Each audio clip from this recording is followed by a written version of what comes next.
안녕하세요, 여러분. 고생하셨습니다. 네. 자, 이런 말씀 드리면 조금 어떻게 기분이 어떠실지는 모르겠어요. 네, 일단 후련하시죠? 네, 시험 끝내놨으니까. 시험을 치렀으니까 일단 후련하실 거예요. 그죠? 그럼 이제 후련한 거는 이제 후련한 거고. 자, 이 기출문제에 대해서 우리가 이제 풀이를 해야 되니까. 자, 풀이 시작하기 전에 좀 더 관대하게, 예. 한번 제가 쭉 훑어봤어요. 네, 문제를 풀어보고 이제 해설 준비를 하면서 일단 조경 계획 및 설계, 그죠? 그리고 이제 조경학, 자, 두 과목이었어요. 그리고 결론부터 말씀드리면 생각보다 그렇게 어렵지 않았어요. 일단 한 명이 안 나왔잖아, 그죠? 한 명이 나오지 않았고, 그리고 문제가 좀 더 명확했어요. 과년도, 작년도, 21년도 국가직, 지방직 다 포함해서 문제의 색깔, 문제의 성향이 과년도, 지금까지 기출문제보다는 좀 더 명확했어요. 색깔이 명확하고 뚜렷하다고 해야 되나? 그래서 정말 쉬운 거는 쉬운 거, 그죠? 어렵다고 표현을 할 수가 없겠어요. 왜? 우리가 미처 생각하지 못한 부분에서 나왔기 때문에 그건 어려운 문제가 아니라 미처 생각하지 못한 문제로 포장을 할게요. 그래서 일단 조경계획 및 설계에서는 최소 13개에서 15개는 나올 수 있었어요. 제대로 공부했으면. 조경학 같은 경우도 최소 기본 15개. 까지는 맞을 수 있었어요. 네, 내가 풀어보니까 그렇더라고요. 자, 그래서 지금 제가 이제 이렇게 말씀을 드린 건, 그죠? 우리가 정말 제대로 집중해서 시험에, 그죠?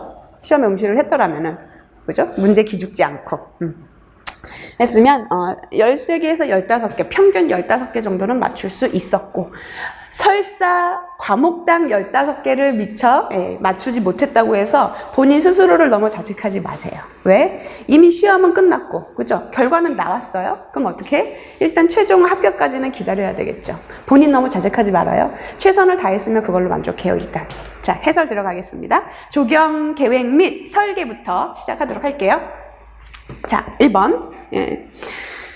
이거는 솔직히, 그죠? 가로시설물, 일단 문제 먼저 볼게요. 가로시설물 배치의 일반적인 기준이라고 했어요. 이 문제는요, 엄밀히 따지면 계획 파트 또는 조경설계 기준일 수도 있어요. 그죠? 자, 내용 볼게요. 그래서, 이게 이제 우리가 뭐 면밀하게 다루지 않았던 내용이더라도 문제의 난이도가 쉬운 편이었어요. 1번 문제 같은 경우는. 자, 1번. 조명 및 안내시설 등은. 그렇죠? 일정한 간격으로 적소에 배치하는 일정한 간격으로, 그렇죠? 뭐 안내시설이라든지 조명이라든지 이런 것들은 일정 거리마다 간격으로 적재적소는 뭐예요? 적당한 장소에 배치를 해야 된다는 얘기예요. 그죠? 보행자의 통행과 시계, 그죠? 시각적인 범주 내에 방해되지 않도록 설치를 해야 된다.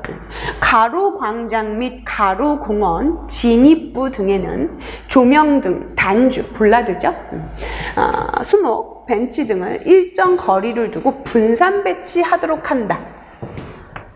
2번이에요. 분산 배치는 뭐예요? 분산한다는 것은 쉽게 말해서 산만하게 산재한다는 뜻이에요. 그죠? 산만하게 산재하게 배치하면은 어때요? 시설물이라는 것은 특히 진입부는, 그죠? 진입하는 가장 첫 번째 맞닥뜨리는 공간이잖아요. 그렇기 때문에 분산돼서 배치되지 않도록 해야 된다. 산만하지 않도록 해야 된다. 우리 이렇게 접근하면 돼요. 그죠? 내용 크게 어렵지 않았어요, 이 문제. 자, 가로 시설물은 복수의 기능을 갖도록. 복수의 기능은 뭐예요? 한 가지 시설물이 여러 기능을 할 수 있도록 통합 설계하여 수량을 최소화하는 것이 좋다. 왜? 시설물이 쉽게 말해서 너무 산재되어 있고, 그리고 일정 간격이라든지 이런 간격 없이 너무 종류 수가 많아버리면, 개수가 너무 많아버리면, 그죠? 산만해질 수 있고, 집중이 안 될 수도 있고, 그죠? 그리고 그 공간에 있어서, 그죠? 개성이 없어지기 때문에 복수의 기능, 여러 기능을 갖도록 통합 설계해서 수량을 최소화한다. 도로의 구조가 변하는 것, 도로의 구조가 변한다는 건 뭐예요? 직선으로 가다가 뭐 꺾어진다거나, 그죠? 곡선으로 빠진다거나. 이러한 도로의 구조가 변하는 곳에는 교통안전시설, 신호등, 안내 및 조명 시설을 집중 설치하도록 한다. 라고 해서, 그죠? 1번 문제 같은 경우는 우리 거뜬하게 풀 수 있는 그런 문제였어요. 자, 그리고 2번 볼게요. 자, 다음에서 설명하는 경관과 관련한 인지적 특성은 무엇인가? 경관이라고 했어요. 그죠? 조경 계획 파트, 그 중에서도 경관 분석 관련된 문제예요. 자, 여러분 교재 70페이지 참조해 주세요. 경관이 인공 요소의 침입을 수용할 수 있는 정도를 의미한다. 이미 첫 번째 지문에서 답 나왔어요. 답을 유추하는 또는 답을 포용하는, 그죠? 포함하는 내용이 나왔어요. 자, 경관이 인공 요소의 침입을 수용할 수 있는 정도를 의미한대요. 경관이 인공 요소의 침입, 경관이라는 건 우리가 경관을 보는 거잖아요. 그죠? 우리가 이렇게 경관을 흡수할 때 또는 이제 볼 때 그 경관 요소에, 그죠? 예, 새로운 경관이라는 것은 긍정적인 경관이 있고 부정적인 경관이 있어요. 그죠? 즉, 경관을 훼손하는 요소가 될 수도 있어요. 이러한 침입을 수용할 수 있는 정도, 수용한대. 그러면은 흡수력일까? 투과성일까? 복잡성일까? 식별성일까? 그죠? 수용한다라는 개념이기 때문에 시각적 흡수력이 돼야 돼요. 자, 일단 첫 번째 지문에서 정답을 유추할 수 있는 내용이 나왔고요. 자, 나는 이것도 좀 헷갈릴 것 같아 라고 하시면 이미 두 번째 지문, 그죠? 자, 여기에서 제가 잠깐 말씀드리고 진행할게요. 페이지 70페이지, 그죠? 여러분 교재 나와 있고요, 이 내용이. 그리고 이 시각적 투과성, 시각적 흡수 능력, 그죠? 시각적인 복잡성, 시각적인 흡수 능력, 시각적인 투과성, 이런 것들하고 관련해가지고 그 시각적인 훼손에 대해서, 제이콥스 웨이에 대해서 우리 여러 번 기본학에서도 다뤘었고 다양한 문제에서도 우리 다뤘었던 내용이에요. 그 문제예요. 그 문제를 갖다가 어때요? 풀어서, 그죠? 문제를 출제를 한 거죠. 그래서 자, 두 번째 내용 잘 보세요. 이 내용을 우리가 문제풀이 할 때 제가 한 두 번 정도, 그죠? 두 번 정도 예상 문제에서 다뤄드렸었던 것 같아요. 자, 이것이 높으면, 시각적인 흡수력이 높으면, 시각적인 흡수력이 높으면, 그죠? 시각적 영향은 낮아지고, 이것이 낮으면 시각적인 흡수력이, 끊어야 되겠지, 그치? 자, 시각적인 흡수력이 낮으면 시각적인 영향은 크게 된다. 이게 무슨 얘기였어요, 여러분? 제가 두 가지로, 그죠? 구분해서 문제풀이 할 때 정말 열심히 설명드렸었어요. 자, 시각적인 투과성에 대한, 그죠? 시각적인 흡수 능력, 즉, 제이콥스하고 웨이가 주장했었던, 내용인데, 복잡성과 흡수력이 높아지면, 시각적인 흡수력이 높아지면 어떻게 된다라고 했었죠? 시각적인 투과성이 낮아진다라고 해서, 그죠? 투과성이 낮아짐으로 결과적으로 쾌적성이 좋아진다. 시각적, 그죠? 쾌적성이 좋아진다라고 했어요. 그죠? 반대로 시각적인 흡수력이 낮아지고 투과성이 높아지면 어때요? 쾌적성이 나빠진다라고 했어요. 그죠?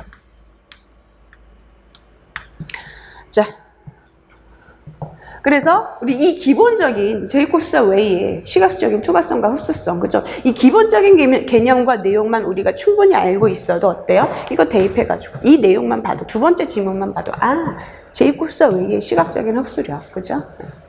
투과성에 대한 내용이구나라는 거 알 수 있어요. 자, 그래서 2번도 맞아야 돼. 그죠? 2번 충분히 풀 수 있는 문제예요. 자, 그리고 이어서 3번 문제 볼게요. 자, 조경 계획 및 설계의 사회 행태적 분석에서, 그죠? 분석에 대한 설명으로 옳지 않은 것. 자, 계획 파트죠. 조경 계획 파트. 조경 계획 파트 중에서도 이제 목표 설정 다음에 조사 환경 분석, 자연 환경 분석, 인문 사회 환경 분석, 그리고 경관 분석 중에서 사회 행태적 분석, 그죠? 자, 우리 눈에 익은 용어들이 나와요. 그죠? 케빈 린치, 5가지 요소, 호래, 대인거리 관계, 유형, 4가지 있었어요. 그죠? 전부 다 다뤘었던 내용이에요. 계획 파트고요. 그래서 1번 같은 경우는, 자, 케빈 린치 하면은 도시 이미지 떠오르는 그 요소 5가지를 기호화로 만든, 그죠? 기호화시킨 또는 5가지 요소로 이제 정리한, 케빈 린치가 정리했어요. 통로, 모서리, 지역, 결절점, 랜드마크였었죠. 여러분 교재 67페이지에 나와 있어요. 그죠? 자, 그리고 홀의 대인거리 관계, 그죠? 대인간격 중 친밀한 거리는 0에서 45cm다, 0.45m다 라고 해가지고 4가지 단계로, 그죠? 친밀한 거리, 개인적 거리, 사회적 거리, 그리고 공적 거리라고 해가지고 친밀한 거리가 0에서 45, 그리고 사회적 거리가 45에서 1.2, 그죠? 그리고 개인적 거리가, 그죠? 친밀한 거리, 개인적 거리, 그 다음이 사회적 거리 1.2에서 3.6m, 그리고 이제 마지막 공적 거리가 3.6m 이상이었었어요. 그래서 이 네 가지만 알고 있어도, 그래서 우리 기본학에서 기출문제도 기출문제가 아니라 예상문제 풀이 때도 마찬가지고 페이지 83페이지, 그죠? 그 홀의 대인거리 관계에 따른 유형과 그리고 알트만의 개인적인 영역이라고 해가지고 1차 영역, 2차 영역, 3차 영역, 3차 영역의 공적 영역이다라고 해가지고 이거 비교해서 꼭 외우세요라고 했었어요. 그죠? 그 파트였었어요. 맞아. 자, 그리고 세 번째 볼게요. 혼잡은 기본적으로 밀도와 관련된 개념이나 이 밀도가 높다고 해서 반드시 혼잡하다고 느끼는 것은 아니다. 그죠? 자, 주거단지 계획에서 스타이니츠가 범죄 발생률, 이거 같은 페이지 다 나와 있어요. 83페이지 다 나와 있는 내용이에요. 그죠? 주거단지에다가, 그죠? 범죄 발생률을 줄이기 위해서 영역에 대한 개념을 도입한, 5개 설계에 대입한 사람 누구예요? 스타이니치가 아니라, 그죠? 누구였었죠? 네, 뉴먼이었었죠. 뉴먼의 영역성. 그래서 영역에 대한 개념, 그죠? 개인 프라이버시 또는 이제 범죄 발생률을 줄이고자 영역에 대한 개념을 어디에? 5개 설계에다가 도입한 사람은 뉴먼이었어요. 그죠? 그래서 기본적인 이 개념과 내용만 알고 있어도 충분히 풀 수 있는 문제, 그렇게 어렵지 않은 문제였어요. 그럼 이것도 맞아야 되겠네. 자, 이어서 4번 문제 볼게요. 자, 4번 문제 같은 경우는 뭐예요? 조경설계 기준이에요. 그죠? 국토교통부에서 기준하는 조경설계 기준인데, 자, 내용 볼게요. 조경설계 기준상 대기순환 및 바람통로 체계 구축을 위한 바람통로의 설치 기준으로 옳지 않은 것은, 설사 이 내용을 우리가 조경설계 기준 얼마나 열심히, 그죠? 예상문제 풀이에서 공부했어요.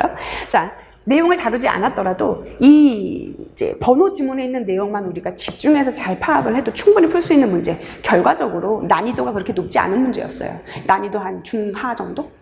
내용 볼게요. 기후 데이터를 활용한, 지금 포인트는 뭐예요? 바람 통로예요. 바람 통로 체계 구축이에요. 여기에다가 포인트를 맞추고 내용들을 쭉 살펴보면은요, 충분히 풀 수 있는 문제예요. 기후 데이터를 활용한 바람장 분석을 통해 지역 여건을 고려한 바람 통로를 선정을 한다. 바람 통로, 그죠? 바람 통로라는 거는 뭐예요? 바람은요, 계절마다 부는 방향이 있어요.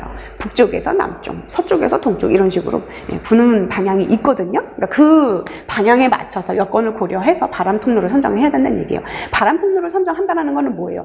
바람의 길에, 그죠? 방향에 맞춰서 시설물과 건물을 배치를 해야 된다는 얘기예요, 결과적으로. 자, 그럼 두 번째 볼게요. 수립된 계획에 따라 녹지나 시설물을 이용하여 바람의 방향이나 속도를 조절하도록 한다. 맞죠?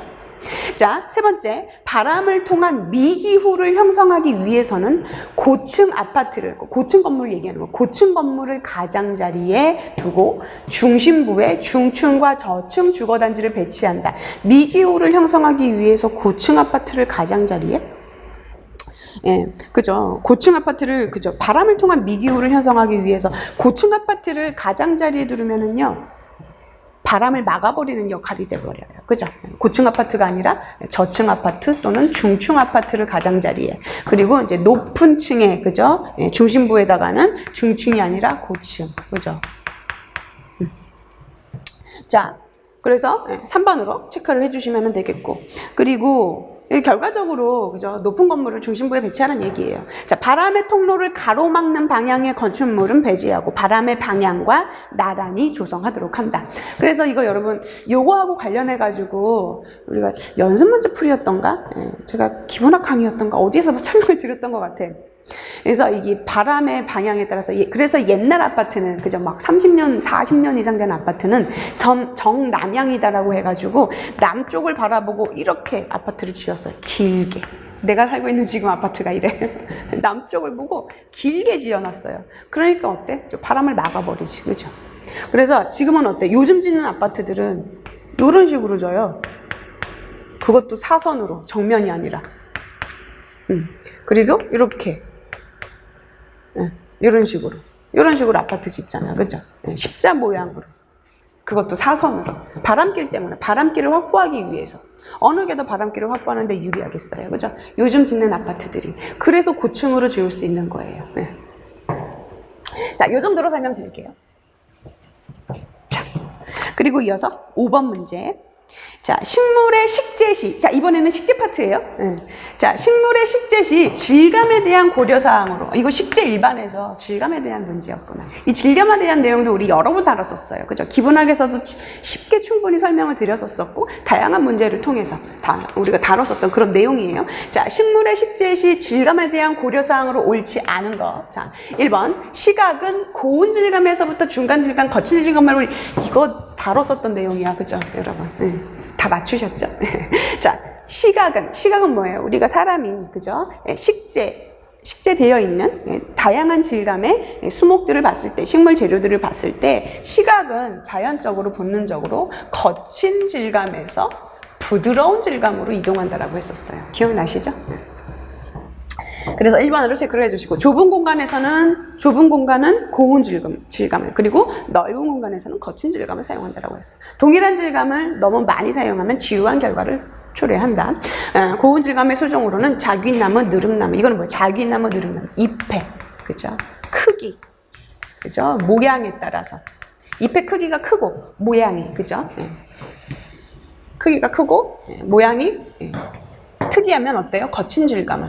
잎의 크기가 작고 모양이 단순하면 고운 질감, 부드러운 질감 느낄 수 있겠죠. 그래서 질감에 대한 기본적인 내용을 문제에 한 내용이었어요. 자, 그럼 이것도 맞아야 되겠네. 그죠? 자, 이어서 6번 볼게요. 다음에서 설명하는 여가 공간의 정성적 수요, 추정 방법은 무엇인가? 이 문제 조금 어려웠어요. 그죠? 어렵다기보다는 우리가, 그죠? 처음 접하는 내용이에요. 그래서 이런 문제가 몇 개 있어요. 그래서 제가 분석을 해보니까 6번 문제하고 10번 문제, 그죠? 6번 문제, 10번 문제, 17번 문제. 요 세 문제가 결과적으로는 떨어뜨리기 위한 문제였어요. 자, 볼게요. 다음에서 설명하는 여가 공간의 정성적 수요 추정 방법은 무엇인가? 장기 수요 예측 방법. 장기적으로 수요 예측하는 방법이래요. 수요를 예측하는 방법. 그래서 관련 분야 전문가들의 경험 있는 의견을 조합하는 방법이다. 기본적인 데이터가 부족하거나 계량화하기 어려운 문제에 대해서 유용하다. 그죠? 데이터 부족한 내용에 대해서. 자, 지금 이제 뭐 답을 보셔서 아시겠지만 델파이 기법이래요. 델파이 기법에 대한 내용이에요. 그렇다면 중력 모델, 그리고 박스, 젠킨스법, 그리고 인과 모형, 그죠? 요 내용들을 일단은 알아야 되겠죠. 문제 나왔으니까. 지금 이제 6번 같은 경우는 설계 계획, 그죠? 설계 계획 파트에서 좀 더 전문적으로 깊게 들어간 문제예요. 그래서 일단 내용 보도록 할게요. 자, 먼저 중력 모델은 두 지역 간의, 그죠? 유통량을 측정하는 방법이 중력 모델이에요. 그래서 지역의 인구에 비례하거나, 그리고 이제 거리의 제곱에 반비례를 해가지고 두 거리 간에, 그죠? 두 지역 간의 유통량을 측정하는 방법이 중력 모형이다. 자, 박스 젠킨스법. 이 박스 젠킨스법은요, 시계열 값을, 그죠? 시계열 모델을 이제 모티브로 해서, 배경으로 해서 추정하는 방법인데, 여러분 시계열 모델 알죠? 우리 그 인문사회 환경 분석에서 공간 수요량 산정할 때 시계열 모델, 중력 모델, 요인 분석 모델에 대해서 우리 내용 공부했었잖아요. 그죠? 그 파트거든요. 그래서 그 시계열의 과거값에, 그죠? 과거값에 대한 최저값을 찾는 기법이에요. 결과적으로 과거의 그 시계열 값에 대해서, 그죠? 통계적으로 이 중에서 이제 가장 최적의 값을 얻어내는 방법이 바로 박스 젠킨스법이다. 자, 그리고 이제 인과 모형이다라고 나와 있는데, 이 인과 모형 같은 경우는 결과적으로 독립 변수하고 종속 변수 사이에, 그죠? 인과관계를 밝히기 위한 연구 모형이다라고 보시면 되세요. 그래서 이런 이제 수요 추정을 할 때 여러 현상들이 있을 거 아니에요, 그죠? 현상 속에 이제 여러 변수들이 있는데, 이러한 여러 변수들 중에서 이런 원인이 되는 변수, 독립 변수로 놓고, 그리고 이제 결과 변수를 이제 종속 변수로 넣어가지고 그 사이의 인과관계를 밝히기 위한 방법이에요. 너무 전문적으로 깊게 들어간 문제였었어요, 그죠? 그래서 6번 문제는 이 정도로 설명을 드릴게요. 자, 그리고 이어서 7번 문제. 그래서 6번은 틀려도 괜찮아. 자, 조경설계 기준 문제예요. 자, 조경설계 기준상 환경 친화적 단지. 지금 포인트는 뭐예요? 환경 친화적 단지 계획 기준이에요. 예, 설정 시 고려사항으로 옳지 않은 것은 환경 친화적 단지가 포커스예요. 그죠? 여기 이 키워드에 포인트를 잡고, 그죠? 핵심을 잡고 내용들을 보면은 크게 어렵지 않아요. 그래서 설사 우리가 다루지 않았다 하더라도 내용 그렇게 그죠? 난이도가 중 정도, 중하 정도. 자, 볼게요. 환경 친화적이니까 당연히 에너지 및 자원을 절약할 수 있는 그런 계획 기준이 만들어져야 되겠죠. 자, 두 번째 볼게요. 물질 순환 및 폐기물의 최소화. 그렇다면 물론 폐기물은 최소화해야겠지. 배출되는 폐기물은 해야 되겠지. 근데 이런 내용은 없어요. 환경 친화적 단지에 대한. 근데 우리가 기본적으로 내용을 보자고요. 물질 순환을 최소화하는 거는 아니잖아. 물질 순환을 최대화해야지. 내용만 제대로 파악해도 충분히 풀 수 있는 문제였어요. 그렇게 어렵지 않았어요. 그죠? 자, 자연 생태계를 회복할 수 있어야 된다. 그리고 단지 내 주민의 쾌적하고 건강한 환경을 제공할 수 있어요. 환경 친화적 단지니까. 그죠? 요 정도로 볼게요. 자, 그리고 이어서 8번 문제. 자, 계획 설계에 관련된 문제예요. 그죠? 일반적인 조경계획 설계 과정에 대한 설명으로 옳지 않은 것은, 자, 조경계획 설계 과정이에요. 조경계획 설계 과정. 그죠?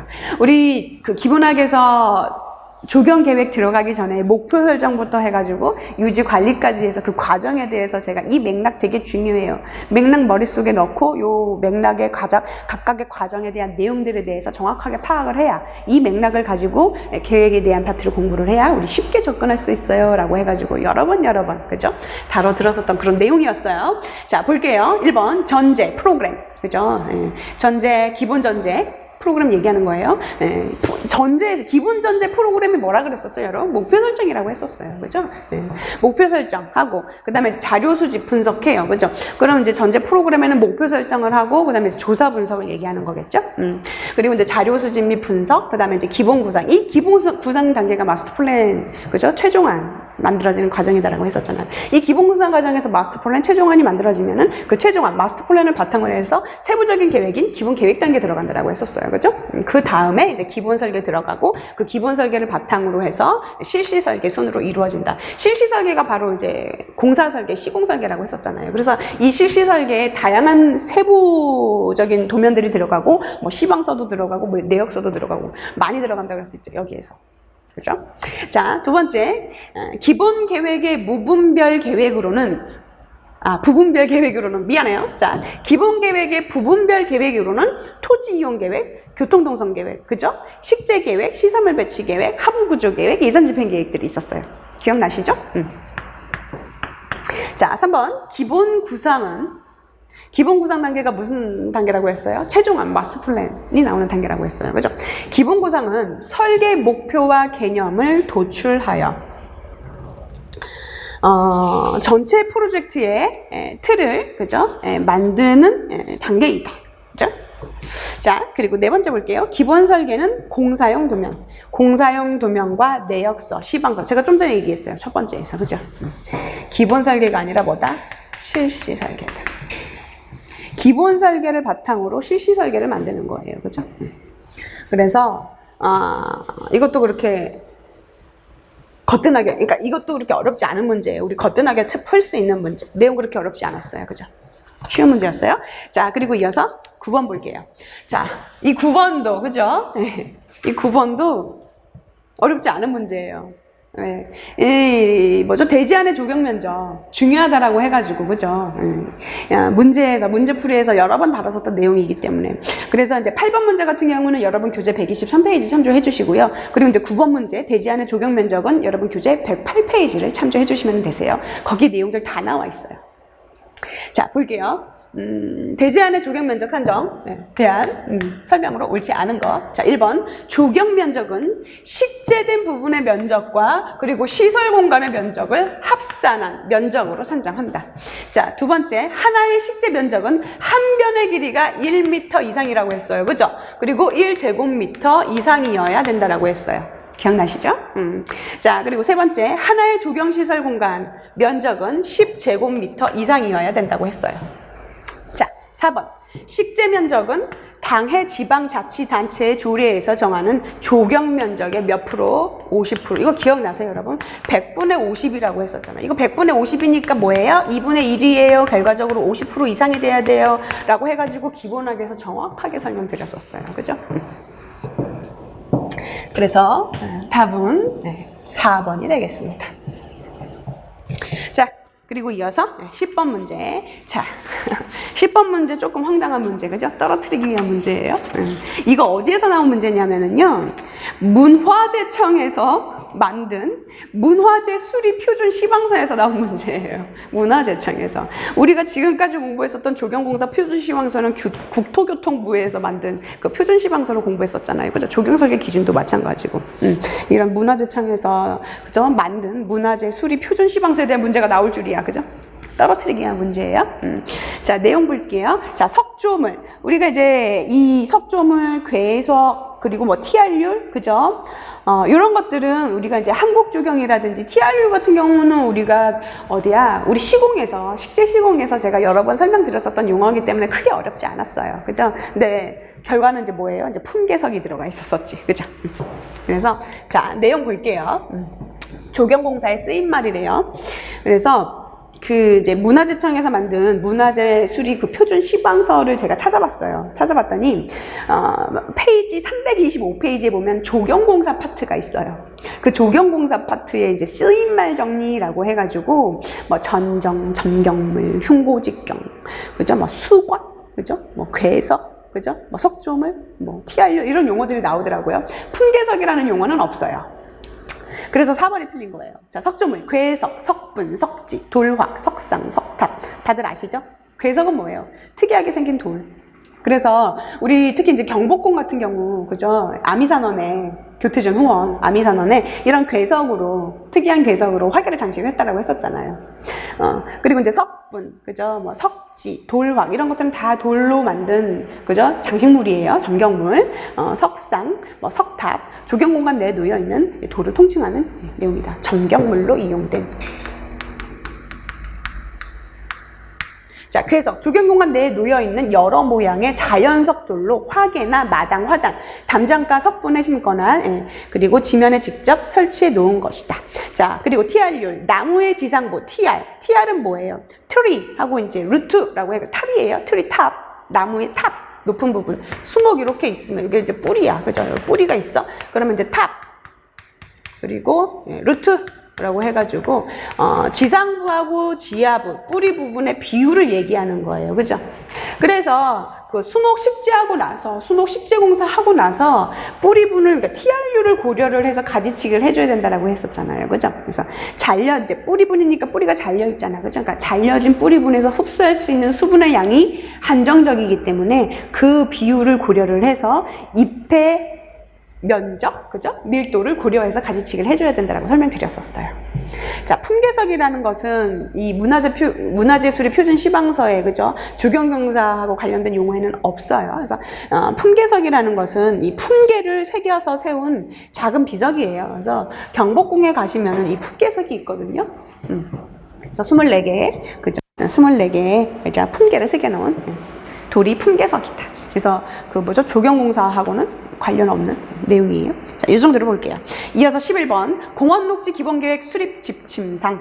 공원녹지 기본계획 수립 시 공원녹지의 수요 분석 내용으로 옳지 않은 것은, 자, 계획 파트예요. 공원 녹지율 분석. 자, 공원 녹지 기본 계획 수립. 그죠? 내용이다. 자, 수요 분석 내용. 공원 녹지율 분석. 그죠? 공원의 서비스 수준 분석. 그리고 레크레이션 추세 분석 및 수요 시설과 프로그램. 그죠? 녹지 자연도는, 그죠? 공원 녹지 기본 계획 수립 지침 내용이 아니에요. 녹지, 그죠? 자연도 분석은. 요거 외에도 뭐 녹피율 분석, 뭐 1인당 공원 필요 면적, 그죠? 뭐 이용자의 수요 분석, 이런 것들이 공원 녹지 수요 분석 내용들이었어요. 계획 파트에서 나온 내용이었고, 녹지 자연도 분석은 우리 주로 이제 어디에서 많이 해요? 녹지 자연도, 그죠? 녹지 자연도 여러분 생태학, 그죠? 우리 조경 생태에서, 그죠? 녹지 자연도 등급이다라고 해가지고 0단계부터 10등급 있었고, 그죠? 그리고 뭐 생태자연도 작성 지침이라고 해가지고 그런, 그죠? 생태 쪽하고 관련된 내용이다라고 보시면 되겠어요. 3번 지문은. 자, 이 정도로 볼게요. 이어서 12번 문제. 생태자연도 작성 지침상. 요거 이제 생태, 그죠? 생태 관련된 문제예요. 생태자연도 평가 항목이 아닌 것은, 그죠? 생태자연도라고 하면은, 그죠? 1등급, 2등급, 3등급, 그리고 이제 별도 관리 지역이라고 이제 나와 있는데, 이러한 생태자연도 작성 지침의 이제 기본적인 취지는요, 자연 환경에 대한 조사 분석이에요. 그죠? 그렇기 때문에 자연환경 하면 뭐예요? 생태적, 이런 경관적인 가치, 이런 자연성의 기준을 두는, 기준이거든요. 생태 자연도거든요. 그래서 여기에 따른 이제 내용이기 때문에 습지, 지형, 식생, 이런 것들이 자연환경에, 내용이, 그죠? 부합하겠죠. 직접적으로 연관된 자연환경. 토양은 아니에요. 그래서 1번으로 체크를 해주면 되시고, 여기에 이제 하나 더 추가를 하자면 멸종위기 야생생물, 이렇게 4가지 항목들이 있어요. 자, 이 정도로 볼게요. 크게 어렵지 않은 문제였어요. 자, 그리고 이어서 13번 문제. 자, 다음에서 설명하는 식물종의 조달 방법은 무엇인가? 자, 1번 식물종의, 그죠? 1번 종자가 붙어 있대.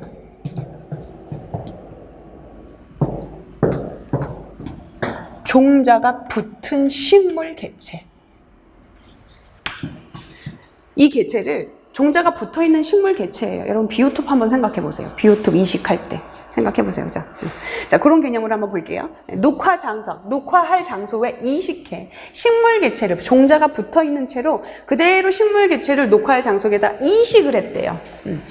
그리고 그곳으로부터 종자를 자연스럽게, 이식한 장소로부터 종자를 자연스럽게 파종하는 것으로 그 주위에 종의 개체를 늘리는 방법이다. 주로 군락 내에서 개체 수가 적은 수종의 이식에 이용되는 내용이다. 그러면 이제 소스 이식이냐, 이제 매트 이식이냐, 그죠? 종자 파종하고 표토 채취는 아니잖아, 결과적으로.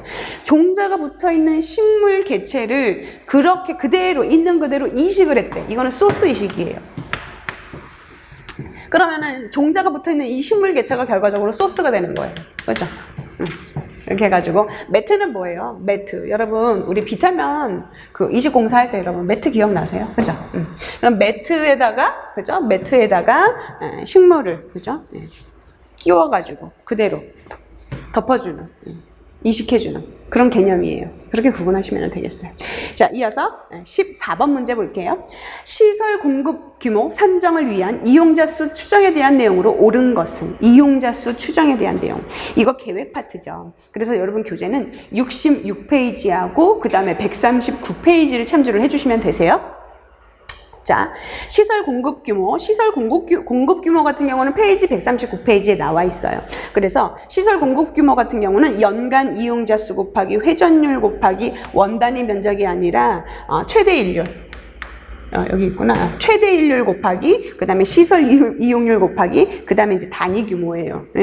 요거였어요. 그래서 1번 틀렸고. 자, 두 번째 볼게요. 회전율이라고 해서 나와 있죠. 회전율, 최대일 이용자 수, 최대시 이용자 수, 전부 다 교재 66페이지에 나와 있었고, 이러한 시설 공급 규모 산정을 위한 이용자 수 추정에 대한 그 기본 공식에 대해서는 문제풀이에서 여러 번 다뤄드렸었던 내용이에요. 그래서 설사 회전율에 대한 공식과 시설 공급 규모에 대한 공식을 내가 모른다 하더라도 최대일 이용자 수와 최대시 이용자 수에 대한 공식만 내가 정확하게 알고 있어도 풀 수 있는 그런 문제였어요. 그죠? 그래서 맞는 답은 4번이 되겠죠. 최대 이용자 수 같은 경우는, 그죠? 연간 이용자 수의 서비스율이 아니라 뭐예요? 최대율이었어요. 자, 그리고 이제 나머지 내용들은 교재를 참조해 주시면 되겠고요. 이어서 15번 볼게요. 진입 공간에서 중심 공간으로 전이 방식이 누하 진입 형식인 사찰은. 이거 조금 당황하셨죠, 이 문제, 그죠? 자, 진입 공간에서 중심 공간으로, 그러니까 쉽게 말해서 사찰의 진입 공간에서 중심 공간, 그러니까 메인 공간을 얘기하는 거예요. 사찰의 메인 공간으로의 전이 방식이, 그러니까 들어가는 방식이, 진입 방식이 누하 진입 형식 사찰은 무엇인가? 누하라는 거는 여러분, 이 누가, 여러분 누각 아시죠? 누하고, 그래서 왜 누각하고 정자하고 비교해 드렸었잖아요, 그죠? 그래서 경회로 한번 생각해 봐요. 자, 누각 같은 경우는 대부분 1층에, 그죠? 기둥이 있어서 뻥 뚫려 있다라고 했었어요. 그리고 이제 그 위에, 그죠? 공간을 조성을 했다라고 해가지고, 누하 진입은 결과적으로 이 기둥을, 그죠? 통과해서 진입하는 형식이다라고 보시면 되세요. 누각의 1층 기둥 공간을 뻥 뚫린 공간을 진입하는 형식. 영주 부석사. 그 구리 화엄사하고 부산에 있는 범어사 같은 경우는 얘네들은 여러분 측면 진입형. 얘는 아무것도 아니에요. 그냥 문 통과하면 되는 거예요. 정문이 있어요. 네.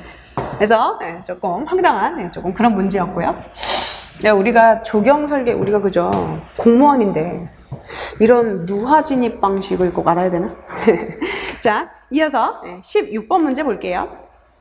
자, 이 16번 문제 딱 보셨을 때 하고 그죠 속으로 놀라셨을 거예요. 왜? 우리 관연도 기출문제에서 2번이나 제가 정말 열심히 설명드렸었거든요. 그죠? 뉴 어바니즘. 또 나왔어요, 문제가. 자, 그래서 이 뉴 어바니즘 같은 경우는 2018년도 기출문제에서도 출제가 됐었고 2016년도 기출문제에서도 출제가 됐었던 그 내용이에요. 자, 뉴 어바니즘 운동 계획 이념에 대한 설명으로 옳지 않은 것은 일단 이 뉴 어바니즘 같은 경우는 뭐예요? 결과적으로 현대, 그죠? 뭐 도시계획 이론이에요. 도시계획 이론인데, 포인트는 뭐였어요? 대중교통수단을 이용해서 지역 간에, 뭐 도심지든 뭐 외곽이든, 이런 지역과 지역 간에 연결교통의 네트워크를 구성하는 게 목적이다라고 했어요. 그렇기 때문에 2번 보시면은 고밀화된 도심의 혼잡을 방지하기 위해 도심과 외곽의 개발 밀도를 균등하게 배분? 요거는 아니었었어요. 그죠? 공간과 공간을 네트워크화시켜. 대중교통을 이용을 해서, 그죠? 그리고 도시 그 외부 공간에서의 새로운 접근을 촉구할 수 있는 것. 그래서 연결, 네트워크, 요게 포인트예요. 뉴 어바니즘은. 그래서 이제 보행자, 그죠? 보행자 네트워크를 고려를 해서 도심지 내에 부분적으로 개조를 하고, 그리고 이제 신개발지를 이렇게 도심지와 연결해서, 그죠? 연결하는 것이 가장 큰 목적이다. 포인트다. 핵심이다. 자, 요것만 머릿속에 있었어도, 그죠? 풀 수 있는 그런 문제였어요. 자, 그리고 이어서 17번 문제. 이 문제 조금 당황하셨죠? 자, 조선시대 주택정원의 식재 방식에 대한 설명으로 옳은 것은 이라고 나와 있어요. 그죠? 그래서 이게 조금 당황하긴 하는데 우린 절대로 당황하면 안 돼요. 그죠? 제가 항상 동영 모의고사 때도 그렇고 문제풀이 할 때도 그렇고 제가 항상 뭐라 그랬어요? 절대 문제에 기가 눌리면 안 돼요. 그죠? 문제한테 지면 안 돼. 문제한테 지는 그 순간 어때요? 용어든 내용이든 집중할 수가 없어요.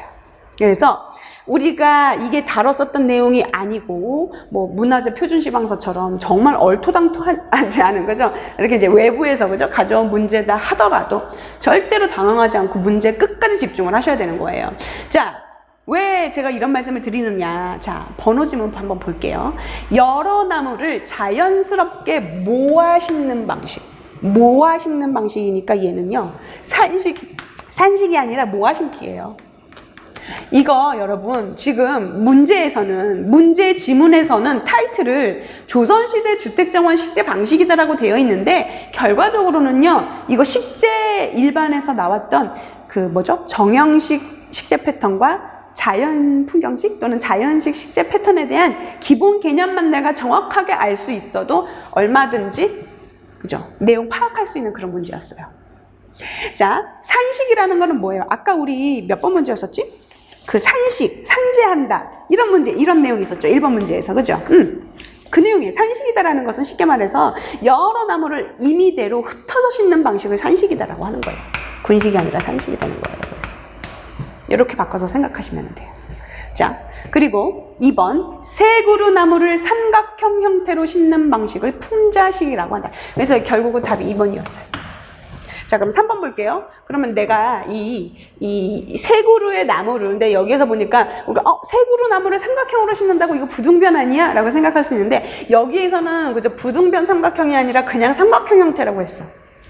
그래서 이제 이게 이제 품자식이라는 이제 내용인데, 내가 이 내용을, 2번에 있는 지문 내용을 내가 모르다 하더라도, 요거 그 기본적인 1번, 3번, 4번에 대한 기본적인 내용만, 그죠?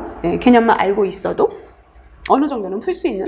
자, 그렇다면 3번 볼게요. 같은 품종의 10그루. 같은 품종의 10그루 이상이라는 건 뭐예요? 같은 종이라는 얘기예요. 뭐 느티나무면은 느티나무 10종. 그죠? 10그루. 뭐 버즘나무면 버즘나무 10그루, 그죠? 예. 백합나무면 백합나무 10그루를 얘기하는 거예요. 동일수종 10그루 이상의 수목을 한 곳에 모아 심는 것을 바로 얘가 바로 이제 군식이 되는 거예요, 그죠? 그럼 결과적으로 모아 심기, 군식, 산식, 이게 산식이 쉽게 말해서 랜덤 식재, 그죠? 랜덤 식재를 얘기하는 거거든요. 그러니까 마구잡이식으로 막 식재하는 거. 산식, 산재에서 식재한다. 그래서 이 기본적인 내용만, 그죠? 내가 충분히 알아도, 그죠? 답을 가려낼 수는 있었어요. 자, 그래서 17번 문제 이 정도로 설명드리고요. 이어서 18번 문제. 자, 자연공원법 시행령상 법규 관련된 문제죠. 자, 자연공원의 지정 기준 구분으로 옳지 않은 것은, 이 문제도, 그죠? 이 문제도 내용에 대해서 알고 있으면 충분히 풀 수 있는, 자연공원 하면 뭐였어요? 국립공원, 도립공원, 그죠? 그리고 뭐 있었지? 국립공원, 그리고 지질공원, 이런 거 있었어요, 그죠? 이런 자연공원의 지정 기준, 자연생태계 원시성 유지하고 있어야 돼, 그죠? 문화경관, 즉 자연경관, 그죠? 화려하게 자연경관 수려해야 되고, 그리고 위치 및 이용편이 좋아야 되겠죠, 그죠? 자, 학술적인 가치는 뭐였어요, 여러분? 학술적인 가치는 생태경관 보전지역에 대한 기준이었어요. 생태경관 보전지역, 그죠? 그래서 자연공원의 지정기준과 생태경관 보전지역, 환경부 장관이 지정하는, 그죠? 여러분 교재에 지금 1번 요 학술적 가치에 대한 내용, 생태경관 보전지역에 대한 그 기준은요, 교재 116페이지에 나와 있어요. 116페이지에 보시면 나와 있으니까 그거 참조해 주시고, 그리고 자연공원법에 따른 자연공원 지정 기준에 대해서는 여러분 교재 98페이지에 내용 나와 있어요. 그래서 이것도 이런 자연공원의 지정 기준이라든지 생태경관 보전지역에 대한, 그죠? 지정 기준이나 내용에 대해서 우리가 정확하게 파악하고 있으면 충분히 가려낼 수 있는 그런 문제였어요. 그렇게 어렵지 않았어요. 그죠? 지문이 일단은 길지가 않잖아. 자, 그리고 이어서 19번 볼게요. 자, 조경계획 설계 과정에서 인문 사회 환경의 조사 항목으로 옳지 않은 것. 이거 정말 쉬운 문제죠. 인문 사회 환경. 그럼 결과적으로 우리가 그 조사 분석에 있어서, 그죠? 자연환경 조사 분석이 있었고, 인문 사회 환경 조사 분석이 있었고, 경관 분석이 있었잖아요. 그죠? 이게 자연 항목이냐, 인문 사회 항목이냐만 가려내면 돼. 뭐예요? 생태 지형이죠. 자연 환경이잖아. 거뜬하게 풀 수 있는 문제, 그죠? 자, 쉬운 문제였어요. 자, 그리고 마지막 조경계획, 그죠? 조경계획 및 설계, 마지막에 20번 문제. 도시공원 및 녹지 등에 관한 법률상 법규 파트예요, 그죠? 민간공원 추진자, 민간공원 추진자는 뭐예요? 쉽게 말해서 개인이 가지고 있는 개인 소유지, 그죠? 개인 소유지의 땅을 또는 뭐 산을 이용해가지고 공원화 만드는 거예요, 그죠? 추진자가 도시공원을 기부 체납하고 남은 부지에 비공원 시설을 설치할 수 있는 조건에 관한 내용이래요. 이번 개인이 가지고 있는 땅을, 그죠? 도시공원으로 기부 체납을 하면은 그 100% 다 기부 체납을 하는 게 아니라 일부분을 기부 체납하고 그 남는 땅에 대해서는 내가 비공원 시설을 설치할 수가 있대요. 그게 뭐 영업이 목적이든 뭐 상업이 목적이든 간에, 그죠? 조건에 관한 내용이다. 가와나에 들어갈 숫자를 바르게 연결한 것은 무엇인가? 도시공원 전체 면적이 얼마 이상이어야 된다? 5만 제곱미터 이상이어야 민간공원 추진자, 그죠? 기부채납, 비공원 시설 설치할 수 있대요. 전체 면적이 5만 제곱미터 이상이어야 된다. 그래서 이 5만 제곱미터 이상인 부지에 대해서 도시공원을 기부채납하게 된다면 공원 면적의 몇 프로 이상, 그죠? 70% 이상 기부채납하고 나면은 나머지 30%에 대해서는 비공원 시설을 설치할 수 있다는 얘기예요. 그 내용이었어요. 자, 이렇게 해서 조경 계획 및 설계, 그죠? 20문제 해설해 드렸고요. 잠시 쉬었다가 이어서 조경화 해설해 드리도록 하겠습니다.